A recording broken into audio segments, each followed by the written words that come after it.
Lagos Talks 91.3 and Corporate Shepherds presents the Man of the Hour. Ladies and gentlemen, please welcome ID Enang.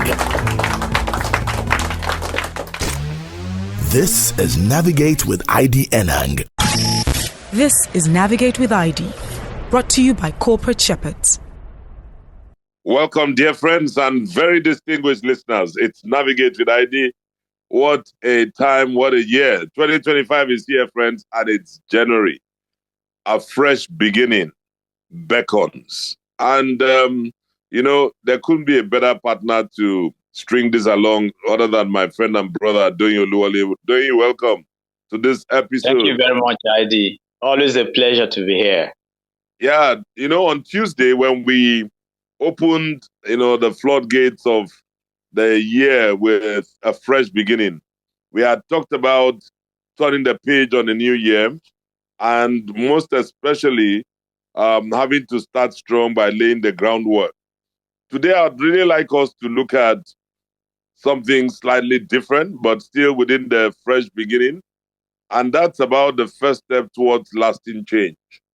And frankly speaking, a lot of folks that are listening right now will be going through a lot. I had the privilege of hosting two of my mentees who are ex-coaches of mine. That is, they had a paid coaching session with me, and they were at my office, earlier in the week, and we had conversations. And the question was surrounded the entire discourse at different times was, I want to know if I'm on track.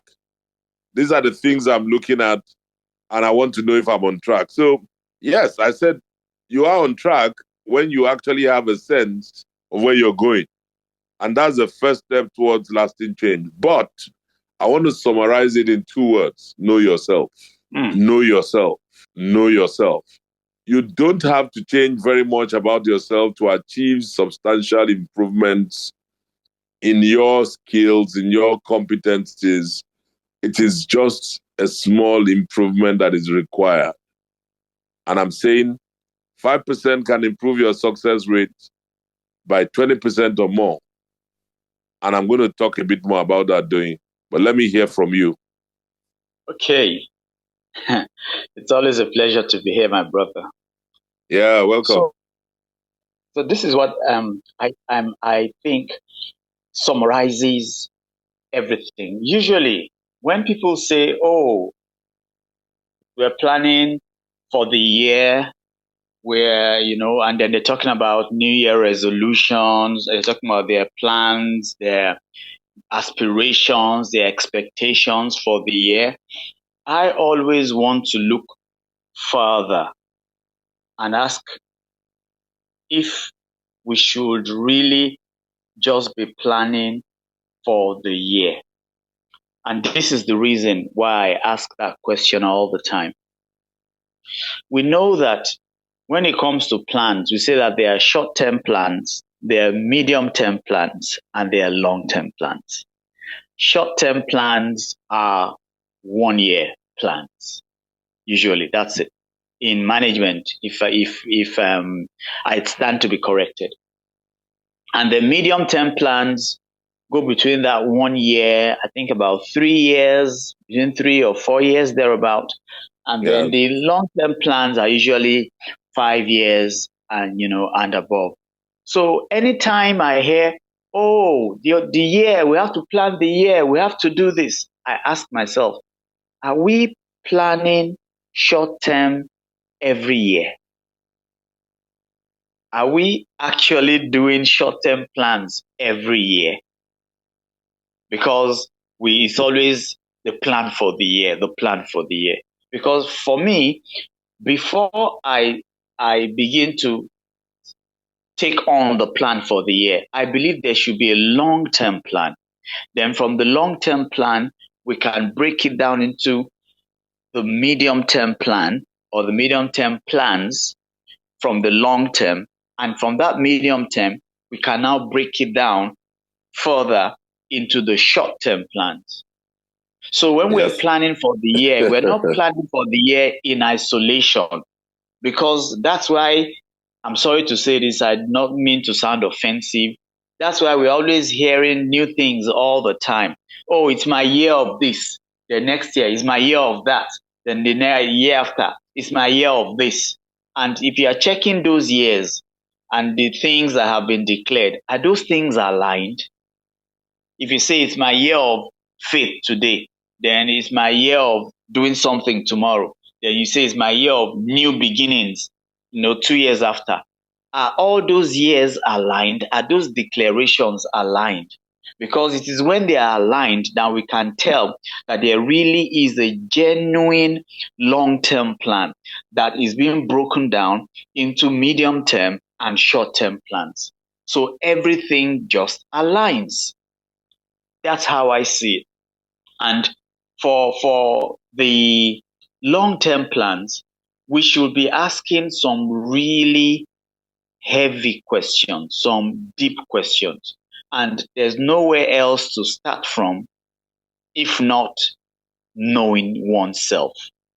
So it is when you know yourself that you can begin to ask certain questions, deeper questions.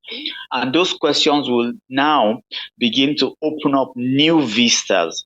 And when those vistas are being opened up, there's a clearer picture.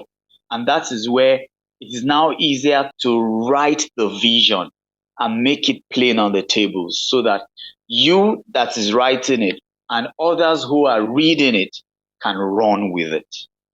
That's what I think people should be starting from. That's the point that I believe we should all be starting from. What's your take? Well, though that you'd really look at that as it's not philosophical, but it sounds very much within the ambits of an experienced business planner, one who is very exposed, who understands long to medium and then short-term frameworks. As I listened to you, for a second, I thought you probably work for the government, because in the last two administrations, all of a sudden you hear medium-term expenditure framework, as if the guys even have a clue as to what they are doing. No puns intended, but it's the truth. Because they truly do, we shouldn't have most of the problems we have. But here we are talking about individuals. And the context within which we started is about a fresh beginning. And like we said, what is the first step towards lasting change? And that's what you've taken to say the first step, in your opinion, is you should be destination-minded.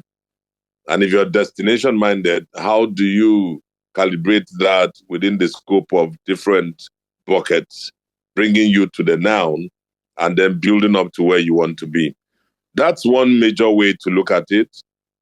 But within the framework of knowing yourself, I also would, put it into a personal context. I think in a couple of weeks, I will be spending time to really put down some of my thoughts in a format that people can, slice and dice and download and make sure it will help them. Oh, that Can I would be be honest very... with you? Yeah, can I be honest with you?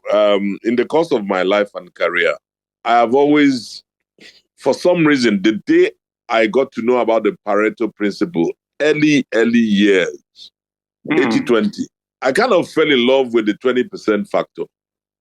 You know why that became very, very instructive in my life? I'll tell you.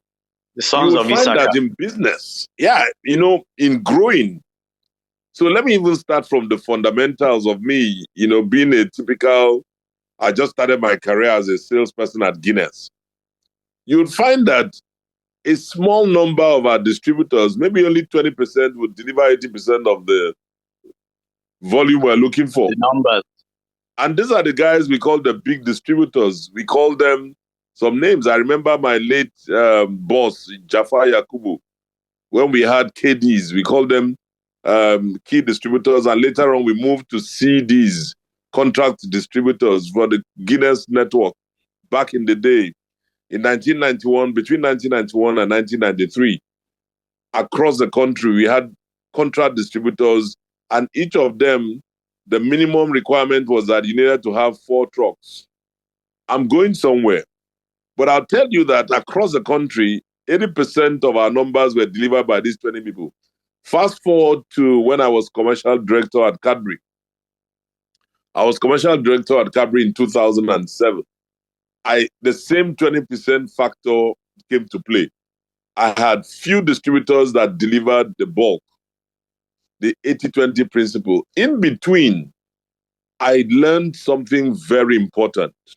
And that thing I'm about to share with you is one of the things I'm going to share in these products I'm going to try and churn out to help a lot of people. So when we talk about know yourself, this was how I got to know myself as IDN and what will help me grow. The question is, whether it's your career prospects, whether it's relationships, whether it's motivation, whether it's your management style, self-confidence, or how you look, there's bound to be some aspect of your business or personal life that you would love to improve. Can you do it? The answer is yes. How will you do it? It's through the instrument of incrementality. And this is where the 20% factor comes out. That 20% factor, in my opinion, makes self-improvement fun rather than a chore. So I go as far as when I have a privilege of having an amazing set man, Pastor Bakare, who is a man of the word. Pastor B has preached messages that God knows you can't comprehend. In just 1 year, you'll be struggling to finish what he has done in the first quarter by month 9, because it's so loaded. You know why and how I have spent 3 decades plus sitting under this man? The 20% factor. Why? Because I really know myself. I don't want to grab the 100. I just want 20% of it and go and work on it. That is how I have improved my life by the grace of God. I'm telling you my own personal secret. How did I find out this thing? It was through this 80-20 Pareto principle. And it's about how I've known myself. And translating this into life and business and my personal life, I can tell you that the difference between success and failure is always a very small margin. Let me take you for a ride with 2-3 examples. Think about sprinters, 100 meters, Olympics, finals, men's finals, or women, and the dash happens, pump. It is less than a heartbeat that can separate the best from the best in the 100-meter final. But there's only one winner. And they will tell you he won ahead by 100th of a second. Doing what is 100th of a second? In those days, we used to say photo finish. The guy could just be a toe, could just be a finger, and the guy will be taken in, or the lady will be taken as a winner of that dash. Okay, let's shift gears to Formula One or racing. Just a tiny advantage in the engine, chassis, or tires of a racing car can result in a string of checkered flags. Now, let me land with one that will shock you. Have you ever had to catch a train underground? You start racing from, you jump, go through the stairs, and just underground in London, whether Paddington or wherever, King's Cross, wherever, as you get close to the train, just at the point where you normally see mind the gap, the doors close. It's over. And you know the feeling when you have just missed a train you really needed to catch. Then you are standing at the barrier watching it leave. You know what then happens? Especially after you put in everything, you start the if only game. If only there had not been roadworks on the way to the station. If only my wife did not start arguing with me. If only my son did not stop me from moving It's things. If only my neighbor did not block me this morning. If only I didn't have to take the children to, if only game. Cause and effect. If only, bros. Even you, sometimes we even say, if only all the traffic lights had been green instead of red. Come on. But the big question is it the train's fault it left on time? The answer is no. It was yours. And why? Because you did not give yourself a better margin of chance in which to catch it. You missed the train did not miss you. That is exactly the same in life and in business. Very often, a small margin distinguishes the successful people who get jobs or who get offered jobs and promotions. A small margin usually separates companies who are market leaders from the followers. Come and meet me, I'll tell you the story. So I can tell you one thing, friends. If you don't know yourself, you can never improve yourself. But when you know yourself and you do what you should do, you can improve yourself by a succession of small achievable margins. And that is my 20% factor. Though I have, in the last episode, I told you I buy books, I bought books. I can tell you on live radio, I do not read 100%. I don't finish a book. My 20% factor affects me even in books. I read a bit here, a little here, a little there, and let me just land there, then I'll hand over to you. Think about a glass of water. Do you know that it is very daunting to just take a glass of water and take it one full, just one gulp? How does that sound versus having 5 gulps of an easy to swallow, 20% at a time, rather than just rushing it? The bottom line is, if you cannot measure it, you cannot manage it. That is my own take on this, from a live experience, from a personal experience. And I'm telling you, if anybody wants to get into the boat of looking at this year and saying a fresh beginning, know yourself. And what is the first step towards lasting change? Know yourself. And in knowing yourself, you must understand the 20% factor. Incrementality. How? A 5% improvement can improve your success rate by at least 20% because you'll keep growing in bits. That's why it's not out of whack. There's a little drops of water make the mighty ocean. That's my thought, man. Wow. That's really, it's opening up. It's just opening up new thoughts, new ideas as we discuss. It's opening up a whole new chapter. Why do I say this? You see, I'm looking at it, and what's coming to mind now is when it comes to people and work, careers, or business, whatever, they are in 2 sectors. Of course, there's the public sector and the private sector. However, there are people we can categorize it in this way. There are people in the corporate sector itself, and there are people either in the corporate sector or the other sectors that actually manage their own business. They do their own things. But certain things run right through for everyone. Because when you say the business life now and your personal life, your business life might be your business, the business that you run, whatever it is that you're managing. And your business life might be that you work in an office, maybe in the oil sector, or you work in the finance sector, in any other sector. Yeah.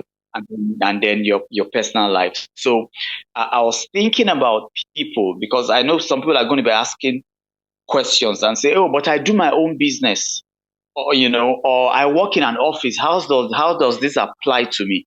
Now, this is what's coming to me. The first step is to know yourself. First, it's vital. Why do I say this? Because knowing yourself is so important. It will help you not to make wrong turns. There are certain wrong turns that one makes in life, and in 3 minutes you'll get another turn. There are some turns that you'll make another turn in 10, 20 minutes. There are some turns you will make, and the next turn available to you might be 60 miles. So you do not want to make the wrong turns. That is the summary. So what are we saying here? When you know yourself, you will be careful and have a good understanding so that you're not jumping from pillar to post. Let me give you an example. Have you met people who have said, I really don't know what to do and I'm a bit confused. I have tried several things. I tried this business for about a year or two.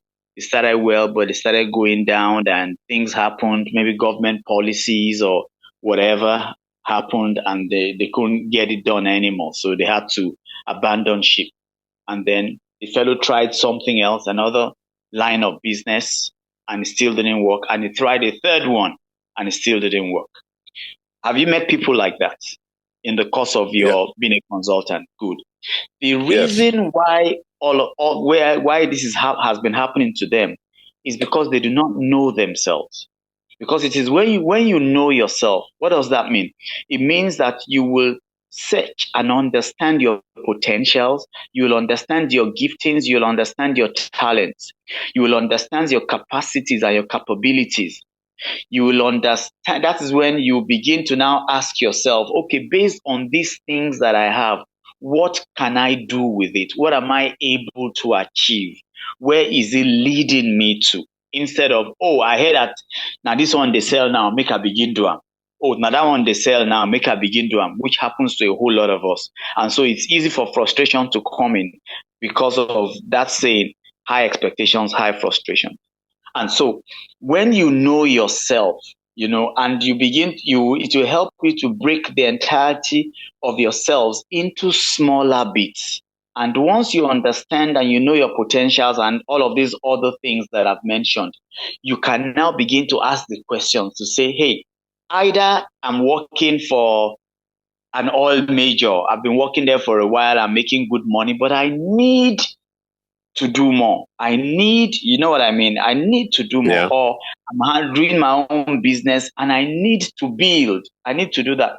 There are certain questions that you need to ask yourself because those questions will now help you, to get X that will mark the spot. Where am I presently? That's number one. Where do I think I'm supposed to be? That's number two. How do I get there? That's number three. What steps do I take or should I take to get there? That's number four. Before we begin to ask the deeper questions. And all of these questions, one can only answer when you know yourself. When you ask, where am I presently? And you do not know your potentials, you do not know your giftings, you cannot really articulate your skill sets that you have, the things that you have achieved over the years. You do not know your capacities and your capabilities. How can you tell where you are? How is that going to happen? But you can actually. Okay, maybe. One of the things that we fail to do as people is to take on feedback well. Many people despise feedback because they see it more as negatives or antagonism. I always tell people that I like folks that throw mud at me. Just think about this philosophy of mine. I've never bothered about people mud slinging. No. What I need to bother about, again, back to knowing yourself, is if I can have the patience, and that's where I need grace, to be able to just be quiet. I mean, I've had in the last 2 years or thereabout, within my professional space, I've had to deal with people who have gone on because I choose to do what is right as president or chairman of council, and I say, this is the way it should be, this is what is right, this is what we should do, this is how we must keep this institute. People start throwing mud. They go to the extent of saying all kinds, going on social media, to do all kinds. What I've always done, and I still do, much as renegade as I can be, is to keep quiet. You know why? You can keep quiet and keep patient as a virtue. If you hold patience in your pocket at that time when people are giving you feedback by way of mudslinging, the man doesn't like you, he's throwing a lot of things at you. If you're patient enough and the mud stays on, it will dry up. And immediately it dries up, all you need is less effort. Just flick and the mud is off and your shirt goes back to original. If you check many times, when you try to wash the mud off when they are mudslinging, you destroy the shirt. Same principle. If you can be patient, just be patient and let the mud dry. You just need a finger under each one and boom, the mud is off.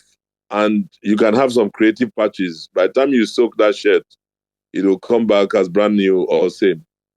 Though that's the principle that many people do not understand, that Yeah, the when principle people of feedback. Feedback can be positive, can be negative, can be neutralizing, can be debilitating. But you need to just sit back and say, what exactly am I hearing? There's a mess in every message. But of what age are you to have the maturity to carry it?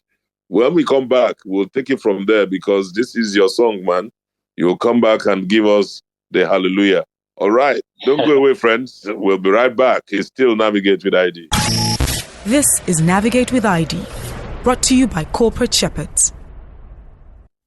A radio program like no other. Very many people out there who do not even take on any evaluation, just jump in. Oh, my friend says he's making a lot of money. Oh, my auntie says this is good business. The same way you've jumped in, you jump out. Get insights from a seasoned expert. Of course, an angel is an individual private investor, someone who has excess wealth and they'd like to invest in a private business. Talk about your one-stop shop business program. That's the whole essence of having a business school on radio. It's your business school on radio. Navigate with ID right here on Lagos Talks 91.3, airing on Tuesdays and Thursdays from 3 to 4 p.m. And if you need to get across to me, please send an email to contact@navigatewithid.com, or you can also follow me on my social media platforms at IDYENANG. Thank you so much and God bless. This is Navigate with ID, brought to you by Corporate Shepherds. Welcome back, my dear friends. It's still Navigate with ID. It's your business school on radio. And as always, I have my friend doing here, and we're looking at a fresh start.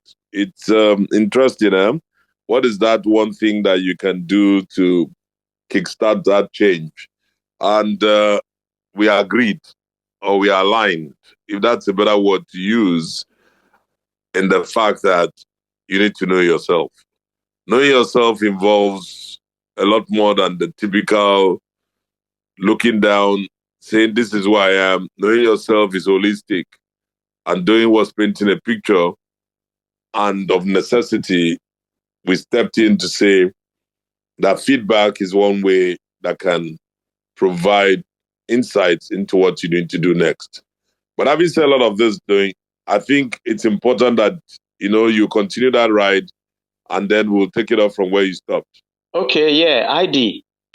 I can't agree with you more, in that regard. Because it is when you know yourself that you'll save yourself a lot of stress. You'll save yourself a lot of undue struggles and frustration that emanates from, such struggles. And that's why, like you had mentioned earlier, I remember you mentioned that. You said, if you cannot measure it, you cannot manage it. If you cannot measure it, you cannot manage it. Yeah. So how do you want to manage what you don't even know? Do you understand the question now? Yeah. How do you manage what you don't even know? So you need to know. You need to analyze. You need to break things down. You need to tell yourself, this is where I am now presently. This is where I want to be. And then based on these things that I know of myself, based on feedback or the ones that you know practically, these are the skill sets that I have. These are the experiences, that I've gained over the years. I know I have a potential for this. I know I'm able to do this. I know I have capabilities in this area. I based on all of those things, I can tell that these are the options available to me. So at this point in time, it's not about what you like, it's about what is right. So it's not about, oh, no, I don't like this. This is what I would like to do. It's not about what you like. It's about you have looked at yourself and you can tell that these are the things that I have potentials for. These are the things that I have the right connections for. You put all of those things in place. And when you Yeah. have put those things in place and you can now begin to pinpoint, that's why I said at the end of the day, X will always mark the spot.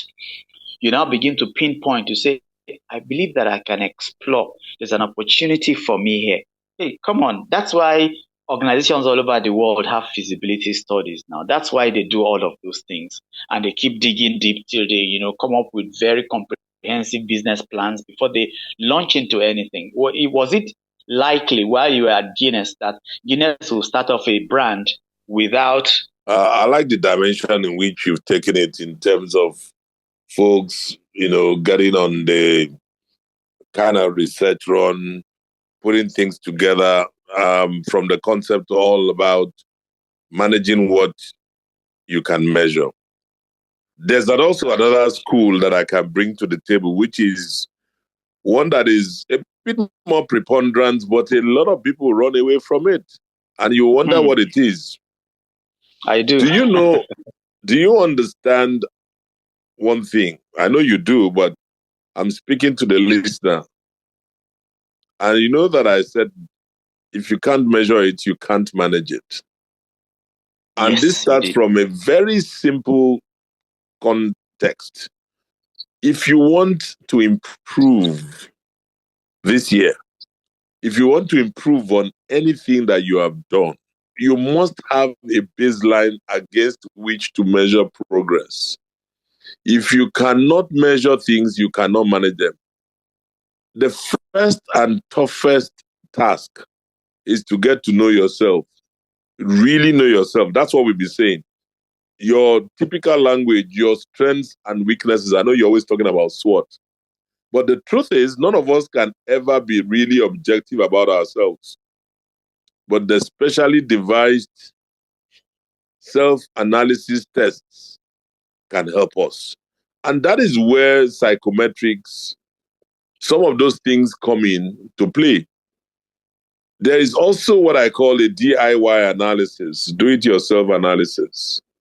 And this can come from a quick and dirty type of self-assessment. Now, for those who will probably come into some of the master classes that I'll have in the coming days and weeks, some of these self-analysis assessments will be available because it will help you know yourself. And at the same time, you'll find them fun to work on. But then let me give you a classic example.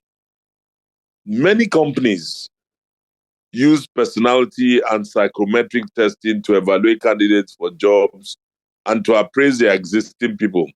I remember vividly in 1989 or 90, when I came for the Guinness test at Yaba Tech, we were over 400, what did I say? Over 4,000 of us were job seekers. It was conducted by WAEC for Guinness. We came, it was a management trainee test. And they put us in classes and they gave us, verbal reasoning, quantitative aptitude. There were about 4, use of English and one other. And the typical computer-based answer sheets. And all they asked us to do was to put names and then your degrees or certificates at the back. Just list it. I had only one line, BSc Economics, finish. There were some guys that were writing like 4 lines. Now, that basic personality and psychometric test was used to evaluate candidates. A few weeks after, I was privileged to be invited for interview at the Guinness headquarters at Ayodele Dion. At the end of the day, only 11 of us were picked in 1991 to to join Guinness management, marketing, Guinness marketing team. 11 out of 4,360 thereabouts. Wow. Now, I'm going this way because a lot of people, I can also tell you about Shell because I did go through the Shell movement. It's just that, when that time came, we couldn't agree in terms of remuneration and compensation. The money was great. But though if I tell you that year, and it was typically about monetization, they were going to pay some huge amount, huge. But do you know that two things made me turn down that job and to work from Port Harcourt? Number one, I had an official car working for Coca-Cola. I had a mobile phone, 090-403-749. That was my number. Then, Motorola. You still remember? I still remember my number now. Given to me by the company. I was brand manager, Coke. And Shell had made an offer because I went through this psychometric testing. An interview. Then they used to be on a bar road in Port Harcourt. That was the last interview I had. And boom, there was an offer. But I asked one question at the interview. Am I going to get an official car? They said they don't give cars, they monetize. There will be pool cars. I said, one down. Am I going to get a cell phone? They said, no.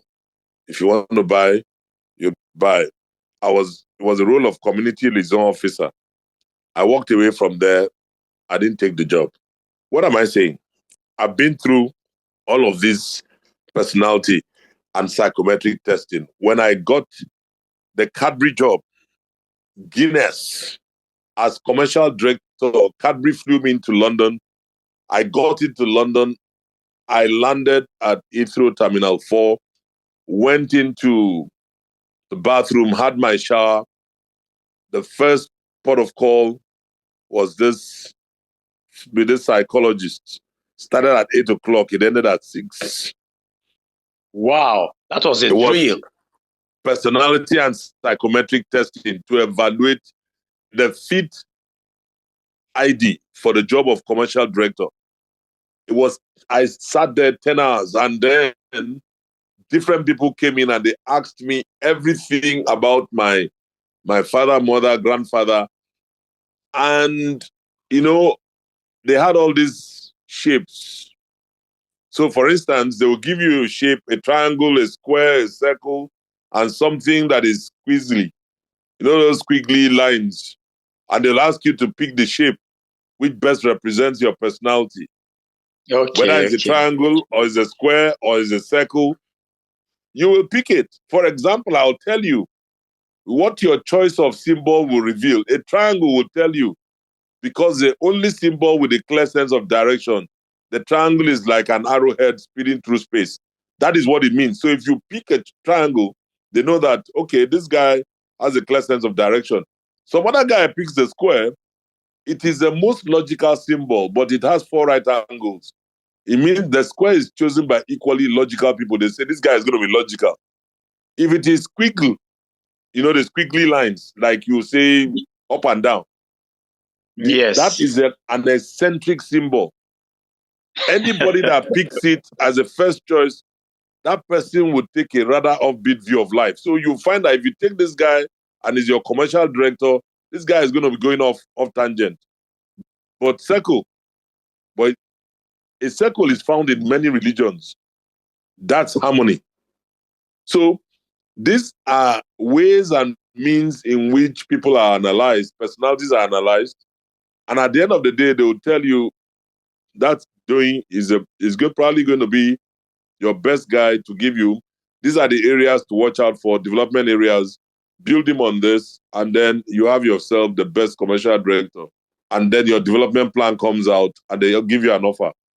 This is how people get to know themselves in another form. And there are many others at that level. But I tell you, I started telling you as when I was a copper coming to start as a junior manager, and look at that, taking me all the way through up until the status of managing director. They will take you through psychometric testing. They want to know who you are. They don't need a loony to just come and take over, and overnight you just kill everybody in the company. So that's I'm telling you, it will indicate your degree of introversion, extraversion, or your neurotic personality factor. To understand emotional stability and stress tolerance, it all adds up. So today I'm a business and leadership coach. This is what I tell people that are my coaches who come for paid coaching. And when I tell them you need to go through, I need to sit down and profile you. And I'll begin to tell you that, listen, the way you are, if you don't fix this and fix that, you're going to be in trouble. You'll be fired in 6 months. And some of them look at me and say, no. They walk away. I've had some of my clients being fired or giving warning. And they run back to me and said, sir, what did you see? Please tell me. I said, I didn't see anything. You are the one that refused. I'm telling you the truth. So you might be a prophet in the marketplace. And but I am telling you, this thing is live. It is possible. This is the way it runs. Exactly. And you know what I'm saying? We do know. This, people are going to look at, I want to run this race this year, 2025. If you don't go back to basics, the fresh start is about knowing yourself. And there are many ways to get to do it. I've just you gave a very good perspective, and I just want to give another. And, there are several others, but hey, this is just to set the line running. So over to you, man. Just amazing. Like I said, our discussions always open up new vistas, new areas, new perspectives. Just always amazing. So, like I'd said, that is when you can now begin to put one and one together, not one and two, because we're talking about different levels now. We're just looking at the basic level now, the very, very basic level. That's where you're looking at yourself, you're looking deep into yourself to try to bring out things to help you determine. Now, that is not the fullness of it. That is not everything, because you would have to get, at a certain point in time, you would need professionals to help you with that. Either a coach, or a leader or someone to help you in that regard. So when you have gotten to that point, that is when you can now begin to put the options that are available to you down on paper, and say, okay, I believe that I have the opportunities, or I have the potential to do this, to do this, to do this, to do this. Then you begin to ask yourself very realistic questions. You know how it's done. Yeah, you remember you have been a marketing guru for decades, so you understand these things. You are working you're working with a particular company.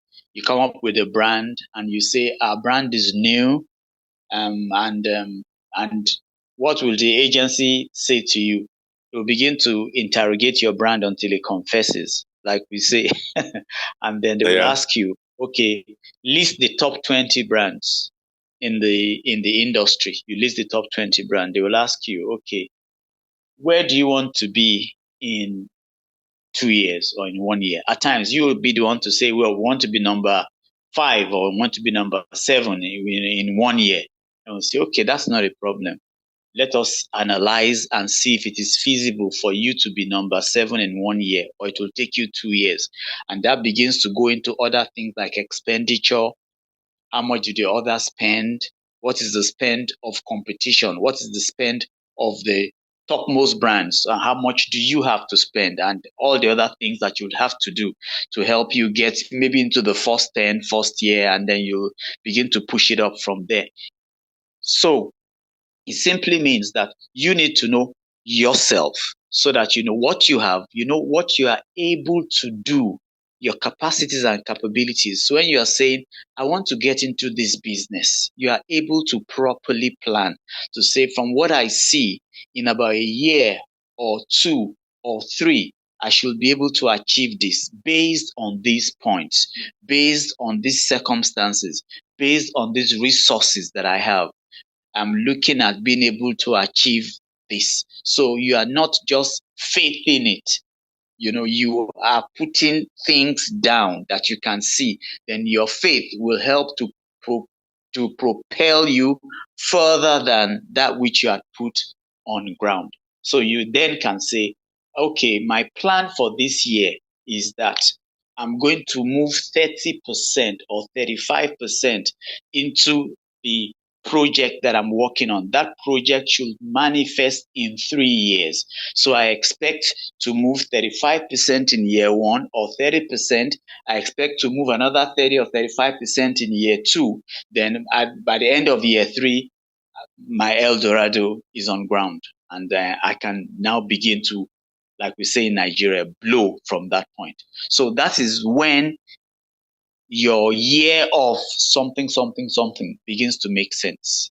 So when you say that this year is my year of new beginnings, it makes sense because you are not just saying it, you're not just mouthing it. It is because you know that there is a new beginning and you can see the things that you're doing. You have them planned, you are putting things in place for it to start. And you can say, oh, next year, and someone says, what's this year for you? So, oh, it's my year of continuation, coasting. And they say, why? It is because it is your reality. You know it. You have seen it. You have done 35% in year 1. You know you're going to do 35 to 40% in year 2. And then in year 3, you're going to, you would have completed that thing and your business is now going to start booming. So instead of saying, oh, what am I doing this year? You want to look further to say, what do I want to do? Where am I headed? What are my potentials? What are my giftings? What can I deliver? Which areas can I meet a need? What trainings do I have? What skill sets do I have? What support systems do I have in place? So you want to now begin to put all of those things in place and say, oh, from what I see, it's going to take me 5 years, or it's going to take me 4 years, or it's going to take 3 years to get to that point. So each year is going to should now be a part of the grand plan. And that is when your year is fully making sense and not just groping in the dark. What do you say? Wow. I mean, you've swung this dial into the business lateral growth. As you were speaking, I was just thinking and saying to myself, what makes the difference between an achiever, or what is the difference between an achiever and a speculator? When you said something about people looking at and saying, okay, this is my year of new beginnings. Very many people just believe that, charismatics will just want to go and pray. They will go on Sunday, they're in church. On Tuesday, they're in church. On Thursday, they're in church. On Saturday, they're in church. Then Sunday, 5 days of the week, evening service. And believing God for new beginnings. But they have no plan. They have not lifted one muscle. That's the point. And so by day 60, and that's if they latch it on with 100-day fasting, or 90 days or 70, whichever one, goes for. And they fast and pray in the first quarter. Whereas some other person will take on that philosophy, would take on that word, that insight, and say, I want to drive new beginnings this year and create the momentum. Take the first quarter, dole out all the things he or she would like to do, and then begin to see that upline and see like a plane taking off. You just find that, by the time the person is getting to the second quarter, the momentum has kicked in. And before it begins to plateau, there's enough fuel for growth. And what happens? That sustenance then comes in. If anyone is listening to this program and is looking at taking this year on that fresh beginning and looking at that logical first step to change, it has to be a mindset's total overhaul. There is nothing wrong with the word. What is wrong is always the application. Because the word called word, the W there is you need to wonder, you need to observe, you need to reflect, and you need to do. If you just take the word and then without wondering and observing and reflecting, you will not be able to do. The only place I've found where success begins in the Bible is Joshua 1:8. Good success comes when you meditate and you have to do. Having done, you have to observe and to do. So we have less than 3 minutes to knock off this. So I believe my charge will be that we all, inclusive, I'm included in it. This is not been in some hallowed chambers. We are all in it, friends. Exactly. Let us wonder, think wild, let's observe, and take a point of reflection and let's do. The process of doing will calibrate and catapult us into those great heights. And definitely with time, stability comes, good success will be smiling at you. And that which you're looking for, with a sense of that 20% factor I talked about, you'll get there. That will be my own parting shot. And maybe Doyin, give yours and then we can call it a day on this beautiful episode. Taking the best and from we know what the word says, that it is God that gives us the ability to will and to do. So if a supreme being has already given you the ability to will and to do, then it is just left with us to deliver, to follow that same process, to will and then to do. But it's not just to will without taking action. You must do. That is the action that will bring us the results of Joshua, good success. Well, my friend, thank you so very much. It's always a pleasure having you, and look forward to the days ahead when we'll get a chance to share the moment together. And to our distinguished listeners, once again, thank you so much for listening. We'll be back. It's still Navigate with ID, friends, and we'll be back on Tuesday by God's grace. And look out, we'll have some special guests to help fine-tune where we are headed. Goodbye.